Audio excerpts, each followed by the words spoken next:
some ideas.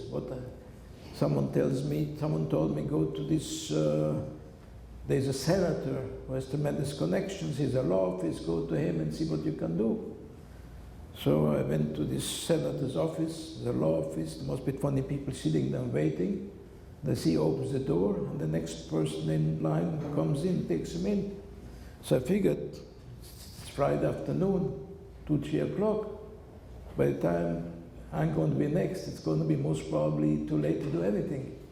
So I figured, as soon as I opened the door, I jumped to the door, and I told the senator, it's an emergency, I must see you immediately. I can't wait a second. So he took me in front of all the other people. So I told him the story, they caught my father, is caught. He's in this camp. And whatever it costs, money is no object. I have to get him out. I didn't have a penny anything in my pocket that time. Anyway, he says, young man, don't be alarmed. I have excellent connections.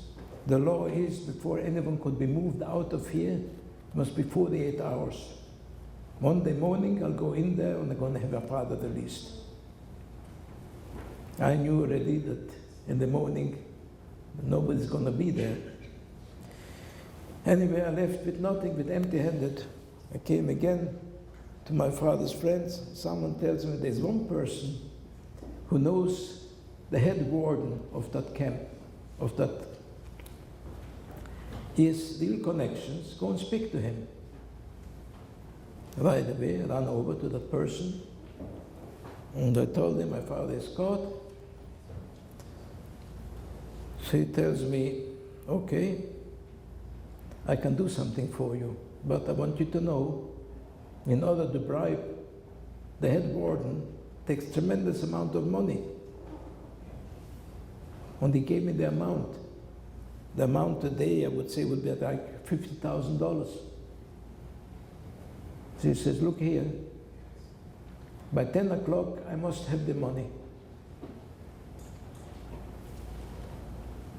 We'll go down together, you're going to see my connection, and I'll get him out.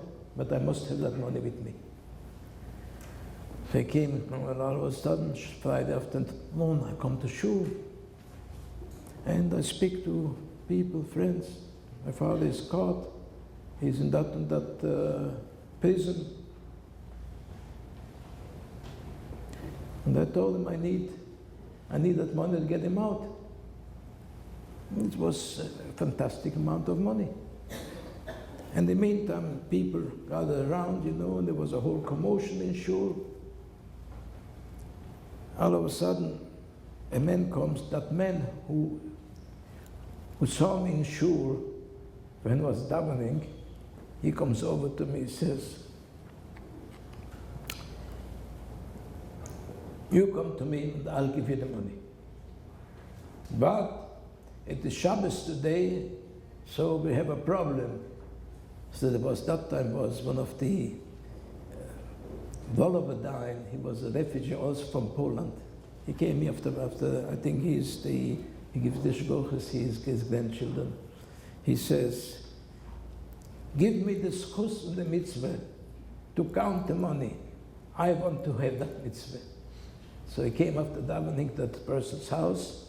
He opened the safe, and he said, he didn't want to touch the money, it's Shabbos. He says, this pekel, and this pekel, this totals the amount.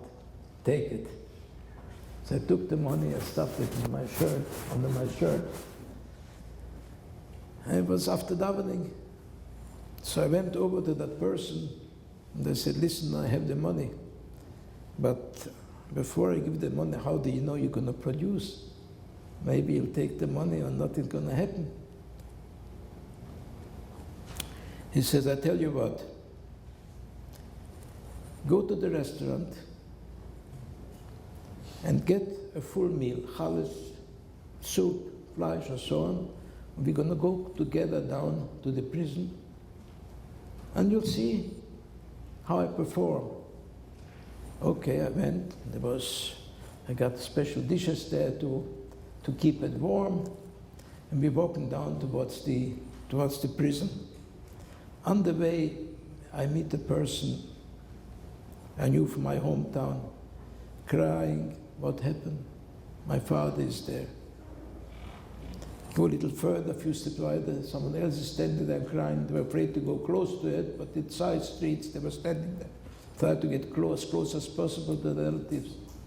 My mother is there, my brother is there. I met and happened, and I was walking with that man down, and I said, I hope I'll be able to have my father be better off than those people standing here and crying. So we came to that prison, big door. He knocks at the door, the guard opens a little window, opens the door wide. Yes, come in, come in. There's the office there where the chief, the warden sits, comes in, comes up there.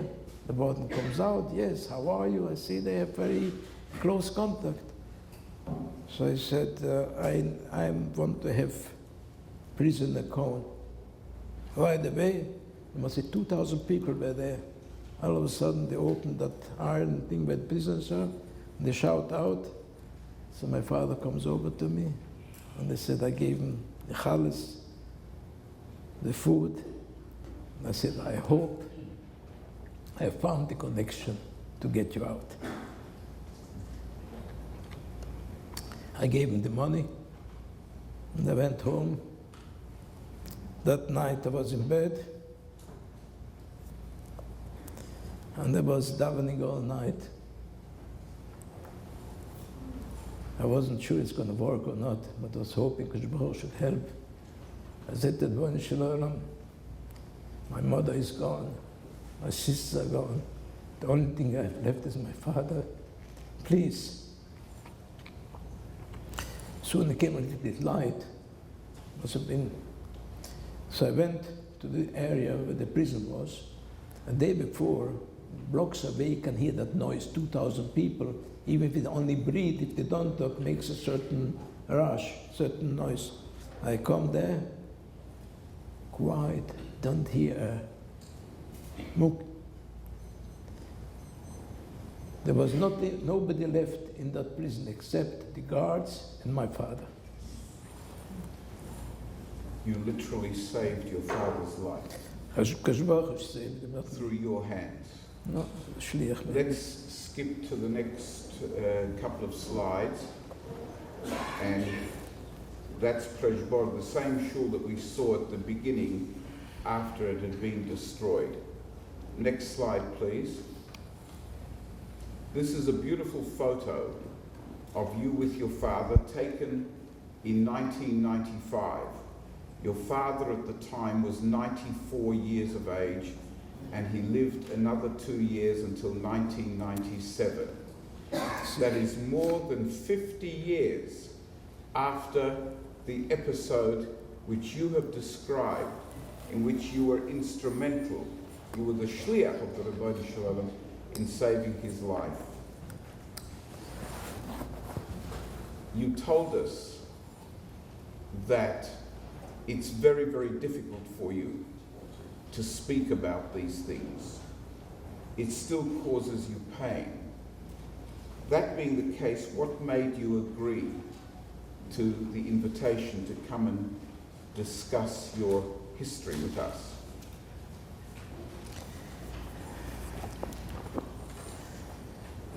I think what you're doing is something which is very, very important. People today who didn't live that through, they think it was something which never happened. You don't need Holocaust deniers today to tell him nothing happened. You take any yeshiva bocher, and any young man is under 30 years old, he says it was something, a dream and so on, and I don't think anyone thinks that ever happened. So if you don't do something about it, this is a mitzvah, Reicher asher osuchu amodik. You're not allowed to forget. You have to remember who you're dealing with.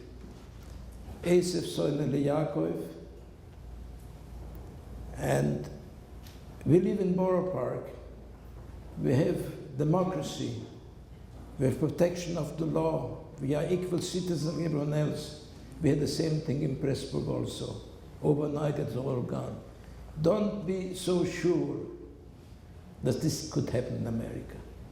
You have to remember, you're not safe. You're under the Yad Hashem, and every minute you need the protection.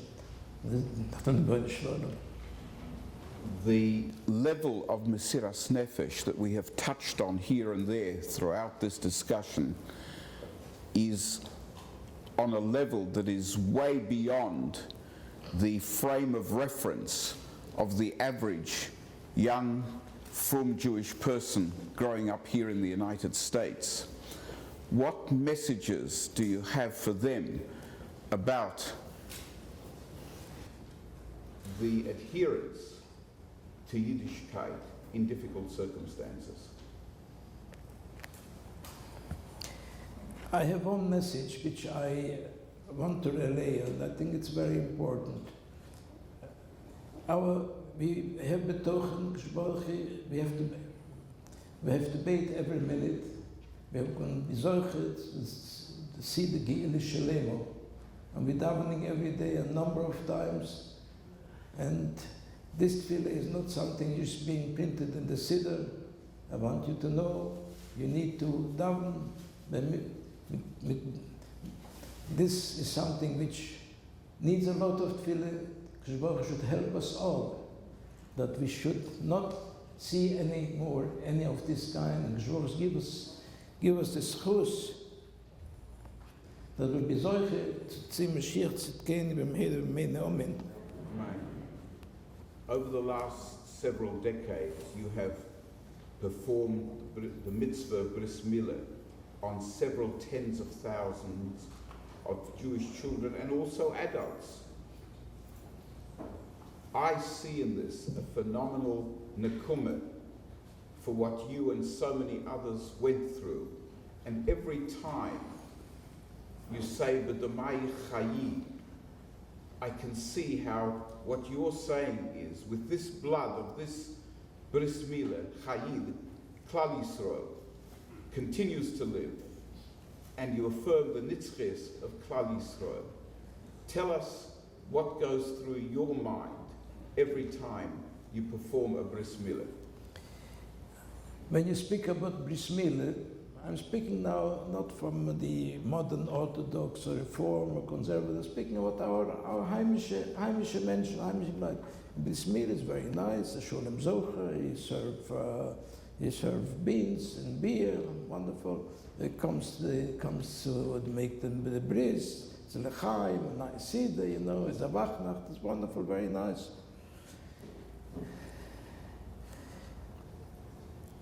To really understand what this milah is, most people have no concept of it. We have Taryag mitzvahs. One of the Taryag mitzvahs is mitzvahs milah. And there's a simple Mishnah in Masechtas Nedorim, not a Braise, it's a Mishnah. Nicht kein Rebische Meise, nicht kein Chassidische Teure, a plain, prost, a Mishnah which says, mitzvah milah shekule kineged kol ha-mitzvahs kila shebetoire. Kol ha-mitzvahs, we have Shabbos, we have Yom Kippur, we have Kosher, we have all kind of 6 or 13 mitzvahs we have. And that single mitzvah is the shekile kineged kila shebetoire. The Braise says, not only is shekile, it says mitzvah milah is a korban, a human sacrifice. Ke'akedas Yitzchok is compared with Ke'akedas Yitzchok. It says the Shabbat Azov, the Mechabed David leader, he is the one who dared write down the Messiah. Till his time, there was Messiah Ish mi pi Ish, Rebbe to his Talmud, father, his son, was never written. And he was the one who wrote down the Kabbalah. The alle Yanike, which we have from the Hasidische Sforim, comes from the David leader, Bian Gewemd, and so on. All this is their source. And he says, the Medrash says 3-4 times, as mitzvahs milah is a korban. And it says not just a korban, it says ein korban godel yoiser mizi. There's no bigger korban than mitzvahs mile. It is a big statement because we have korbanos, all kind of korbanos. We have a korban which is pad v'soid shel Yom Kippurim. There's one korban which kapodes klal Yisrael depends on that korban. This is the pad v'soid shel Yom Kippurim. And the Medrash says this mile stands on a much higher level, including the pad shel Kippurim. So he says, why? What makes it so great? So he says, by a korban, the person is a korban. If everything's done the way it's supposed to be done, the albo avoiders. The zrika is the less avoided. And when the Cohn makes zrika al gam mizbeach, there's a malach who is appointed, who is mamine of the dam hakorban. And the malach is Sarah shel Yisrael, the Malach Mechuel, when he brings that dam from the korban in the Kisi HaKovod, Kosh he sees it, roye, and mit miyad, when the Malach says to Boyen Shah, Ze asher bonecho makriber bonecho, and this is the pshat in Posik, Reach nichoyach l'Hashem. Kosh has from this dam which he sees a nachas ruach. He says, by dam korb, by dam bris, there's also malach of min of dam bris. But when the malach brings a dam bris in a kisel, it's come different scenario. The malach comes with a dam from the bris in the kisel, because Baruch gets up from kisel, goes over to the malach and takes the blood from the malach. And then begonzo beis genize shaloi, a fil b'shas rische nisashiv datoi, and that's what makes the dam bris so special. You have taught us so much in such a short time. Kesher with tzaddikim, emunah tzaddikim, a home of Yerushalayim, lessons in Hachnosas Orchim on a completely new level for so many of us. Lessons in Kibud Av, lessons in Mesiras Nefesh, displayed by yourself as well as some of the personalities whom we discussed. And ultimately, you taught us the lesson that what we should do in every aspect of our lives should be dedicated to create a nachas ruach for the Rabbeinu Shalom in the same way that the dam of Bris Milah creates a phenomenal nachas ruach for the Rabbeinu Shalom. Rabbi Romi, dare I ask it, give us all a bracha. No, Avrohom, hitiv bet zoyches Zion, tiv nechoymas Yerushalayim, chur vat bitachon. That Kosh Baruch should help us, should be able to, all of us here, to replant on the Betroshem, the boat the Moishe, alle in Shem, b'mhei meni, in Zion, al-Kodesh. Amen. Permit me